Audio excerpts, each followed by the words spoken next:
நம்முடைய தேடல் எல்லாம் உலகத்தை சார்ந்து, உண்மைக்குரிய காரியங்களை சார்ந்து இருக்கிறது.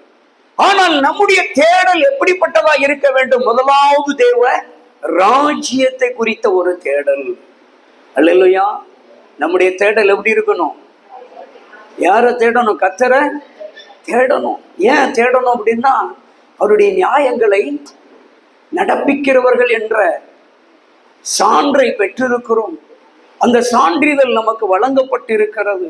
ஆதலாலதான் நாம யாரை தேடணும் அப்படின்னா, கர்த்தரை தேட வேண்டும். காலையில தேடணும், மாலையில தேடணும்.